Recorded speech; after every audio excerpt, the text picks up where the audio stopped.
Hello दोस्तों, welcome to exam time. दोस्तों, आज हम यहाँ पर बात करेंगे लुसेंट के बारे में। हम यहाँ पर जानने का प्रयास करेंगे एमपीपीएससी प्रारंभिक परीक्षा 2020 में लुसेंट से कितने क्वेश्चन यहाँ पर आए हैं।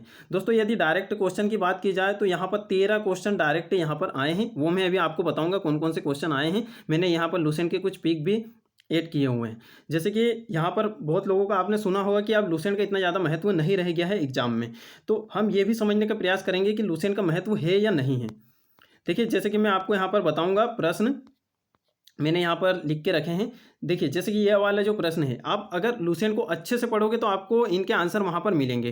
ठीक है। वैसे यहाँ पर देखा जाए तो लुसेंट का इतना ज़्यादा महत्व नहीं भी बचा है। क्यों नहीं बचा है? क्योंकि ये इतने सामान्य स्तर के प्रश्न जो अभी लुसेंट से जो आए हैं, जो 13 प्रश्न, तो वो आपको किसी भी मानक स्तर की पुस्तक में आपको देखने को मिल जाएगा, या फिर आपके पास जीके की कोई सी भी बुक हो उसमें आपको ये देखने को मिल जाएगा। ठीक है। तो हम ये नहीं कह सकते कि लुसेंट का महत्व है या नहीं है, तो वो सभी यहाँ पर क्वेश्चन देखने के बाद पता चलेगा। और हमेशा से ये तो होता ही है कि किसी ना किसी बुक से कोई ना कोई क्वेश्चन तो आता ही रहता है।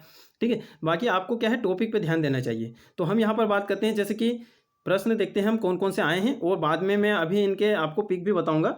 लुसेंट के मैंने कुछ पिक ऐड किए हैं।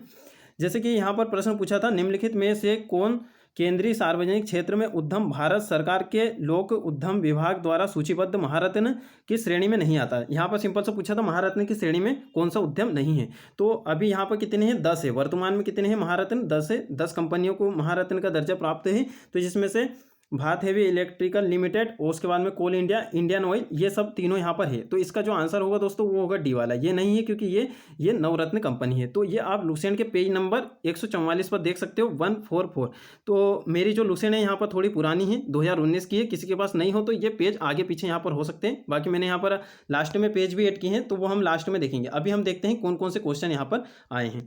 अभी यहाँ पर बात करते हैं नेक्स्ट क्वेश्चन कि अंतर्राष्ट्रीय ओलंपिक समिति का मुख्यालय यहाँ पर कहाँ स्थित है, ये पूछा गया था। तो इसका जो आंसर होगा ये होगा लुसाने में। तो ये भी आपको लुसेंट के पेज नंबर 300 पे देखने को यहाँ पर मिल जाएगा। जो खेलकूद वाला जो पोर्शन है वहाँ पर आपको देखने को मिल जाएगा। और ये वाला दोस्तों, ये जो क्वेश्चन है ये इकोनॉमी वाला है। ठीक है। तो वैसे यहाँ पर एक करंट से रिलेट भी है, क्योंकि अभी वर्तमान में 2 और महारत्न कंपनियाँ बनी थी, इसलिए ये पूछा गया है। उसके बाद में यहाँ पर नेक्स्ट देखते हैं। ये वाला भी आपको लुसेंट में डायरेक्ट देखने को मिलेगा कि किस भारतीय महिला ने व्यक्तिगत खेल में सर्वप्रथम ओलंपिक में पदक जीता है। तो ये है दोस्तों, इसका जो राइट आंसर है कर्णम मल्लेश्वरी। इन्होंने कांस्य पदक जीता था भारोत्तोलन में। तो ये आपको जो मध्य प्रदेश की जो प्रमुख महिलाएं हैं, प्रथम महिलाएं हैं, उसमें आपको देखने को मिल जाएगा। और दोस्तों, पिछली बार भी 2019 में भी प्रथम महिला से एक क्वेश्चन पूछा गया था। ठीक है। तो जैसे कि निर्वाचन आयोग से शायद पूछा था, निर्वाचन आयोग की प्रथम महिला अध्यक्ष कौन रही थी, या फिर निर्वाचन आयुक्त कौन रही थी। इस प्रकार का क्वेश्चन पूछा गया था 2019 में। तो ये 275 में आपको देखने को मिल जाएगा। लुसेंट में पेज थोड़े बहुत आगे पीछे हो सकते हैं। उसके बाद में दोस्तों, ये वाला क्वेश्चन यदि देखा जाए तो ये भी आपको डायरेक्ट लुसेंट में देखने को मिलेगा। ठीक है। तो इसमें पूछा गया था, नियंत्रक महालेखा परीक्षक का कर्तव्य होगा कि उन सभी प्राप्तियों की लेखा परीक्षा करे जो भारत के संचित निधि में संदेह है, यानी कि संचित निधि की यहाँ पर लेखा परीक्षा करता है। उसके बाद में नेक्स्ट है कि नियंत्रक महालेखा परीक्षक को संघ या किसी राज्य के किसी कार्यालय या विभाग में रखे गए भंडारों या स्टॉक के लेखकों की लेखा परीक्षा करने और उनकी बाबत में रिपोर्ट देने का प्राधिकार होगा या अधिकार होगा। ठीक है। तो 171 पे आपको ये देखने को मिलेगा दोस्तों। इसका भी जो राइट आंसर है फर्स्ट वाला ही होगा। ठीक है। इसका यहाँ पर ये फर्स्ट वाला होगा। तो 171 पे पेज थोड़े बहुत आगे पीछे हो सकते हैं। नियंत्रक एवं महालेखा परीक्षक का आप लुसेंट में टॉपिक निकाल सकते हो। ठीक है। पॉलिटी वाले में वहाँ आपको देखने को मिल जाएगा। वैसे आपको किसी भी बुक में ये वाले आंसर मिल जाएंगे। तो हम ये भी नहीं कह सकते कि पूरी तरीके से लुसेंट पे डिपेंड हो जाए। पूरी तरीके से लुसेंट पे तो डिपेंड होना ही नहीं है। उसके बाद में यहाँ पर ये पूछा गया था, यहाँ घास के मैदान और ये देश और महाद्वीप। तो ये भी बहुत ही सिंपल सा क्वेश्चन था। ये लुसेंट में दोस्तों दिया हुआ है। तो देखिए, यहाँ पर इसका जो आंसर होगा दोस्तों, देखिए, जो स्टेपिज घास होती है, जैसे प्रेरीज ये होती है उत्तरी अमेरिका में। तो यहाँ पर संयुक्त राज्य अमेरिका दिया हुआ है। उसके बाद में हम बात करते हैं दोस्तों कि जो स्टेपिज है तो ये रूस में है, यानी कि यूरोप में मानी जाती है। वैसे तो यूरोप के क्षेत्र में है, तो रूस भी आधा यूरोप में और आधा एशिया में ये आता है। उसके बाद में बात करते हैं दोस्तों, जो वेट्स है ये दक्षिण अफ्रीका का है, और डाउन्स कहाँ है दोस्तों, ये ऑस्ट्रेलिया में है, घास के मैदान। ठीक है। तो ये लुसेंट में आपको 75 पेज नंबर पे देखने को मिल जाएंगे। और इसका जो राइट आंसर होगा ये तीसरा वाला यहाँ पर होगा। अब नेक्स्ट हम बात कर लेते हैं देखिए ये कैलाश सत्यार्थी वाला जो क्वेश्चन है, तो ये कैलाश सत्यार्थी वाला क्वेश्चन तो है, बाकी हम इसे एमपी से रिलेट कर सकते हैं, ये एमपी से ही माना जाएगा वैसे तो। पर आपको जैसे कि 294 पे आप ये देखोगे तो आपको वहाँ पर एक कैलाश सत्यार्थी का जन्म देखने को नहीं मिलेगा, वहाँ पे सिर्फ ये लिखा है कि 2014 में इन्हें नोबेल पुरस्कार मिला था। ठीक है, तो ये आपको यहाँ पर सिर्फ इतना सा यहाँ पर देखने को मिलेगा। बाकी आपको क्या है, जैसे कि मध्य प्रदेश के जितने भी व्यक्ति रहते हैं उनके बारे में 2 से 4 चीज़ आपको यहाँ पर एक्स्ट्रा जाननी चाहिए। तो वैसे हम ये वाला क्वेश्चन यहाँ पर हटा देते हैं क्योंकि ये हम इसे एमपी में काउंट करेंगे। नेक्स्ट हम यहाँ पर देखते हैं दोस्तों, देखिए ये वाला जो क्वेश्चन आया था दोस्तों, ये वाला तो यहाँ पर ये निर्वाचन आयोग से संबंधित था। वैसे हम इसे आयोग में भी काउंट कर सकते हैं और पॉलिटी में भी। तो भारत के निर्वाचन आयोग के मुख्य निर्वाचन आयुक्त को उच्चतम न्यायालय के न्यायाधीश के वेतन के बराबर यहाँ पर वेतन प्रदान किया जाता है। उसके बाद में नेक्स्ट लाइन है कि भारत के निर्वाचन आयोग के मुख्य निर्वाचन आयुक्त का कार्यकाल पद ग्रहण करने की तारीख से 6 वर्ष या 65 वर्ष की आयु तक रहेगा, जो पहले यहाँ पर लागू होगा। और इसमें यहाँ पर जो थर्ड वाला है ये गलत होगा, क्योंकि एक चुनाव आयुक्त किसी भी समय मुख्य चुनाव आयुक्त को संबोधित स्वहस्ताक्षरित लेख द्वारा अपना त्यागपत्र दे सकता है। तो यहाँ पर क्या आएगा दोस्तों, यहाँ पर राष्ट्रपति आएगा, क्योंकि चाहे वो मुख्य निर्वाचन आयुक्त हो चाहे अन्य निर्वाचन आयुक्त हो, तो वो किसे देंगे अपना त्यागपत्र, राष्ट्रपति को ही देंगे। तो ये आपको यहाँ पर ध्यान रखना है। तो इसका यहाँ पर ये तीसरा वाला गलत हो जाएगा, तो ये पहला वाला यहाँ पर सही हो जाएगा। तो ये 179 पेज नंबर पे आपको देखने को मिल जाएगा, 179 पे। अब बात करते हैं नेक्स्ट, देखिए ये, हाँ ये वाला क्वेश्चन शायद आपको कहीं पे नहीं मिला होगा। बाकी इसमें पूछा है कि भारतीय रियासतों के शासकों के विशेष अधिकारों और प्रिवी पर्सों की समाप्ति कब की गई। ठीक है, तो इसका जो राइट आंसर होगा दोस्तों ये होगा 1971। ठीक है, जो 26वां संविधान संशोधन हुआ था, तो ये दिया है दोस्तों पेज नंबर 189 पर। आप देखोगे 189 पर जो संविधान संशोधन जो दिए हैं, 26वां संविधान संशोधन, अभी मैं आपको यहाँ पर पेज भी बताऊँगा, तो उसमें ये डायरेक्ट लिखा है। ठीक है, तो एज इट इज वहाँ की वैसे की वैसी यहाँ पर ये लाइन इसमें लिख दी है। बाकी उसमें वहाँ पर संशोधन दिया हुआ था, आपको यहाँ पर थोड़ा सा लॉजिक लगाना था, यानी कि कुछ क्वेश्चन यहाँ पर लॉजिक बेस्ड आए हैं, तो आपको थोड़ा सा लॉजिक भी यहाँ पर लगाना पड़ेगा। उसके बाद में बात करते हैं कौन सा क्वेश्चन है। अभी देखिए ये तो खैर सिंपल था, ये आपको किसी भी बुक में मिल जाएगा। लुसेंट से मतलब नहीं है कि लुसेंट में ही ये मिलेगा, आपको हर किसी बुक में ये ऐसे क्वेश्चन देखने को मिलेंगे। ठीक है, तो 14 राज्य और 6 केंद्र शासित प्रदेश या संघीय क्षेत्र यहाँ पर बनाए गए थे 1956 के राज्य पुनर्गठन आयोग अधिनियम के द्वारा। ठीक है, और 1953 में ये राज्य पुनर्गठन अधिनियम बना था और फैजल अली इसके अध्यक्ष थे, ये भी आपको यहाँ पर ध्यान रखना है। उसके बाद में ये दोस्तों यहाँ पर ये जो पूछा गया है, ये देखिए 81 पेज नंबर पे आपको देखने को मिल जाएगा पर्वत शिखर और महाद्वीप। तो ये भी आपको लुसेंट में पेज नंबर 81 पे देखने को मिल जाएगा। कुछ पेज थोड़े बहुत यहाँ पर आगे पीछे हो सकते हैं। तो किलिमंजारो अफ्रीका में है और माउंट मैकिनले ये उत्तरी अमेरिका में है, और जो एल्ब्रूस है दोस्तों, ठीक है, तो ये एल्ब्रूस यहाँ पर ये रूस के क्षेत्र में थोड़ी सी यहाँ पर आती है, और एकांका गुहा यहाँ पर दक्षिण अमेरिका में। ठीक है, तो सी वाला इसका यहाँ पर राइट आंसर होगा। अब यहाँ पर बात करते हैं, देखिए ये जनगणना से क्वेश्चन आया था, ये इसका जो राइट आंसर होगा दोस्तों ये होगा नागालैंड। 2011 की जनगणना के अनुसार जनसंख्या की 10 की वृद्धि न्यूनतम रही है, तो यहाँ पर माइनस में चली गई थी। ठीक है, तो 114 पेज नंबर पे आपको लुसेंट में देखने को ये मिल जाएगा। हम यहाँ पर कुछ पेजेस भी देखेंगे। अभी देखिए ये भी आपको यहाँ पर देखने को मिलेगा। अब इसमें थोड़ा सा अलग अलग यहाँ पर पूछा है। जो 24वां संविधान संशोधन 1971 में हुआ था, इसमें अनुच्छेद 368 में यहाँ पर संशोधन किया गया था। ठीक है, तो उसमें कहा गया था कि मौलिक अधिकार में थोड़ा सा यहाँ पर संशोधन किया जा सकता है। ठीक है, 24वां संविधान संशोधन। और उसके बाद में यहाँ पर जो 101वां है, तो ये जीएसटी से संबंधित है, तो ये इसका तो 368 में संशोधन किया ही नहीं गया था। ठीक है, तो ये आपका जो इसका जो राइट आंसर होगा, तो ये पहला सत्य है और दूसरा असत्य है, ये आपको यहाँ पर ध्यान रखना है। यानी कि फर्स्ट वाले ही होगा, पहला सही है दूसरा यहाँ पर गलत है। नेक्स्ट हम देख लेते हैं और कौन सा क्वेश्चन है।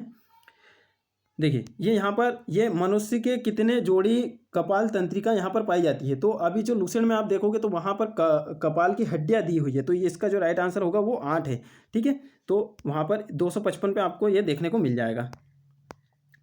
बस बाकी इतने क्वेश्चन आए हैं, यहाँ पर 13 क्वेश्चन आए हैं। अब हम देख लेते हैं कि जो लुसेंट के कहाँ कहाँ से क्वेश्चन आए। थोड़े से मैंने यहाँ पर पेज ऐड किए हैं, तो वो मैं आपको यहाँ पर बता देता हूँ।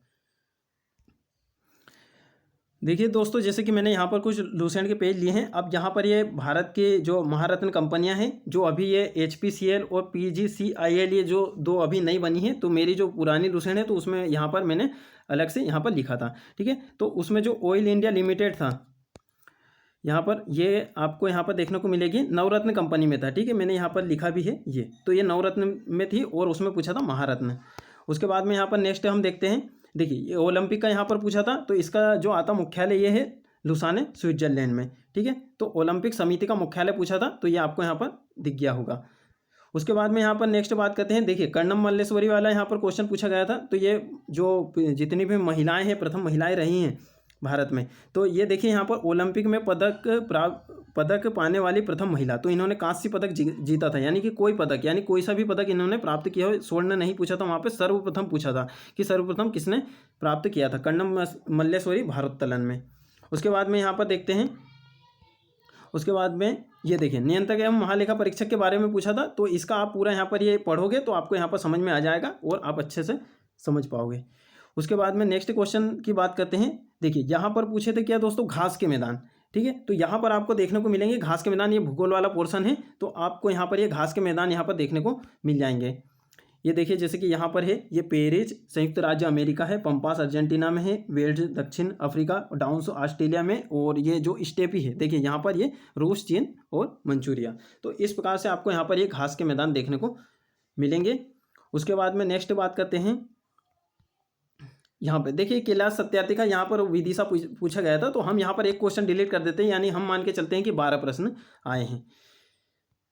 उसके बाद में यहाँ पर देखिए ये निर्वाचन आयोग से आया था, जिसमें पूछा गया था कि किसको वहाँ पर त्यागपत्र देंगे, ठीक है, और इनके जो कार्यकाल होगा वो कितने का होगा, तो ये यहाँ पर सब आप देखोगे तो आपको मिल जाएगा, ये आपको पॉलिटी वाले में मिल जाएगा, और जो ये पॉइंट नंबर है 28वां, ठीक है।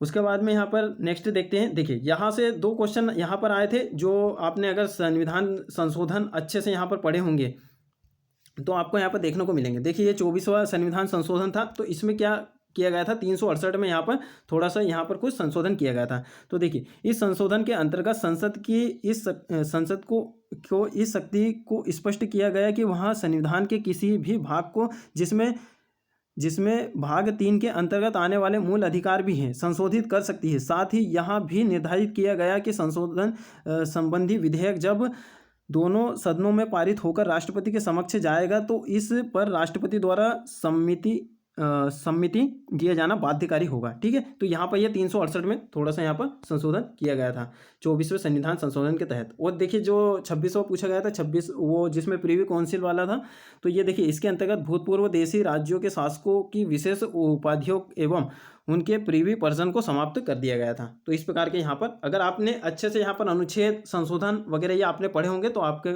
ये क्वेश्चन गलत नहीं होंगे। बाकी यहाँ पर ये तो सिंपल ही था कि 14 राज्यों और 6 केंद्र शासित प्रदेश यहाँ पर बने थे। उसके बाद में बात करते हैं, देखिए ये यहाँ पर दिया गया है कि कौन कौन से जो महाद्वीप है उनके पर्वत शिखर, तो पर्वत शिखर से यहाँ पर क्वेश्चन आया था। देखिए जैसे कि यहाँ पर जो माउंट किलिमंजारो ये है अफ्रीका में है। उसके बाद में क्या पूछा था यहाँ पर, ये माउंट एल्ब्रुस, तो दोस्तों ये है यूरोप में, ठीक है, उसमें यहाँ पर रूस दिया था शायद। उसके बाद में ये माउंट मैकिनले, तो ये यहाँ पर आपको देखने को मिल जाएंगे। उसके बाद में यहाँ पर बात करते हैं, ये जो जनगणना से आया था कि न्यूनतम 10 की वृद्धि दर कहाँ पे हुई है, तो सबसे ज़्यादा जो 10 की वृद्धि दर मतलब वृद्धि करने वाला जो राज्य है वो मेघालय है, और न्यूनतम में नागालैंड है, क्योंकि इसकी माइनस में चली गई थी। उसके बाद में यहाँ पर बात करते हैं, देखिए यहाँ पर मैंने लिखा है कि जो 101वां संविधान संशोधन है, क्योंकि मेरी यहाँ पर पुरानी लुसेंट है तो मेरे उसमें 101वें संविधान संशोधन था, ठीक है। तो 101वां जो संविधान संशोधन है वो जीएसटी से संबंधित है, और 102वां है ओबीसी के आरक्षण से संबंधित है। उसके बाद में यहाँ पर 103वां सवर्णों के लिए 10% आरक्षण, ठीक है। तो जो 102वां संविधान संशोधन है इसके तहत ही ओबीसी का जो ओबीसी आयोग है उसका गठन यहाँ पर किया गया है, यानी कि उसे संवैधानिक दर्जा दिया गया है। और 104वां संविधान संशोधन है एसटी एससी के लिए लोकसभा में आरक्षण 2030 तक बढ़ा दिया गया है, और एंग्लो इंडियन का पद यहाँ पर समाप्त कर दिया गया है। तो दोस्तों आपको यहाँ पर क्या है, अब यहाँ पर बात करते हैं कि लुसेंट का महत्व रहा है कि नहीं। देखिए जैसे कि एक और है यहाँ पर, ये कपाल वाला ये पूछा गया था, तो ये आप यहाँ पर देख सकते हो। ठीक है। तो अब हम यहाँ पर दोस्तों बात करते हैं कि लूसेंट का इतना ज़्यादा महत्व है या नहीं। तो दोस्तों लूसेंट का इतना ज़्यादा अब महत्व नहीं रहा है, क्योंकि अभी जो हमने प्रश्न देखे ये सामान्य स्तर के प्रश्न हैं, और आप जो भी बुक का अध्ययन करोगे या आपके नोट्स भी बनाओगे तो उसमें भी आप सबसे पहले यही सब चीज़ें लिखोगे जो अभी हमने यहाँ पर देखा है कि लूसेंट से यहाँ पर पूछे गए हैं। जैसे कि आप आयोग पढ़ोगे तो आप वहाँ पर भारत निर्वाचन आयोग के बारे में सभी पढ़ोगे कि किसको त्यागपत्र देगा, कौन गठन करेगा, ठीक है। और नियंत्रक एवं महालेखा परीक्षक को हम आयोग से भी क्वेश्चन मान सकते हैं, उसका पॉलिटी से भी रिलेट कर सकते हैं और आयोग से भी रिलेट कर सकते हैं, ठीक है। तो अभी यहाँ लूसेंट का इतना ज़्यादा महत्व नहीं है। बाकी एक चीज़ है, आप यहाँ पर क्या कर सकते हो, जैसे कि आप अपने जो उच्चतर मानक स्तर की पुस्तकें होती है उसका यहाँ पर अध्ययन कर सकते हो। आपको प्री और मेंस दोनों के साथ में यहाँ पर तैयारी करना चाहिए अब, क्योंकि यहाँ पर आप हिस्ट्री, पॉलिटी और इकोनॉमी, इन 3 सब्जेक्टों के आप यहाँ पर क्वेश्चन देखोगे तो इन तीनों सब्जेक्टों से ऐसे क्वेश्चन आए हैं जिन्होंने मेंस की तैयारी की है, तो उनके एक एक कॉन्सेप्ट यहाँ पर क्लियर है, तो वो यहाँ पर सोल्व कर पाएंगे। तो लूसेंट का ज़्यादा महत्व तो नहीं है। बाकी एग्जाम से पहले या फिर 15-20 दिन पहले आपको कम से कम 1 से 2 बार आपको इसका रिवाइज कर लेना है, और बाकी फिर आपको अपने नोट्स वगैरह से ही यहाँ पर पढ़ते रहना है। और बाकी अब क्या है, आपको थोड़ा सा आपको यहाँ पर अपनी बुक लिस्ट चेंज करने का भी यहाँ पर थोड़ा सा समय आ गया है। एमपी के जो है, एमपी के आप यहाँ पर क्वेश्चन देखोगे दोस्तों, जो एमपीपीएससी 2020 में आए हैं, तो एमपी के क्वेश्चन जो आए हैं उसमें हिस्ट्री बहुत ज़्यादा टफ पूछा है, एमपी हिस्ट्री, ठीक है। और बाकी जो प्रश्न आप देखोगे थोड़े से सामान्य स्तर के हैं और थोड़े से यहाँ पर कॉन्सेप्चुअल है, यानी कि आपको थोड़ा सा उनमें यहाँ पर दिमाग लगाना पड़ेगा।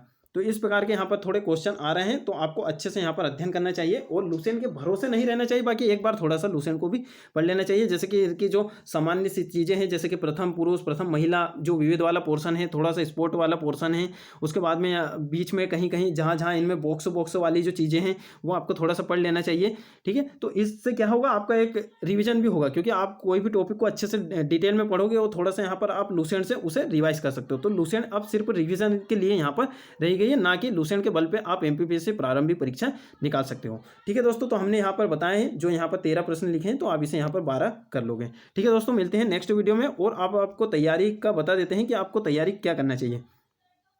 अब आपको यहाँ पर मेंस की तैयारी करना चाहिए, क्योंकि आप देखोगे प्री और मेंस का दोनों का सिलेबस सेम है ना। कुछ टॉपिक को हम यहाँ पर हटा देते हैं, जैसे खेलकूद वाला पोर्शन है वो हम यहाँ पर हटा देते हैं, थोड़ा सा करंट अफेयर वाला भी हटा देते हैं, है ना। तो आप देखोगे कि पूरा यहाँ पर मेंस और प्री का सिलेबस सेम ही है। और अब वो मतलब कि ये बेवकूफ़ी आपको कभी नहीं करना है कि पहले हम प्री का पढ़ लें और फिर मेंस का कर लें। प्री और मेंस अलग नहीं है, दोनों एक ही चीज़ है। अब आपको ये थोड़ा यहाँ पर समझना होगा, ठीक है दोस्तों। मिलते हैं फिर नेक्स्ट वीडियो में।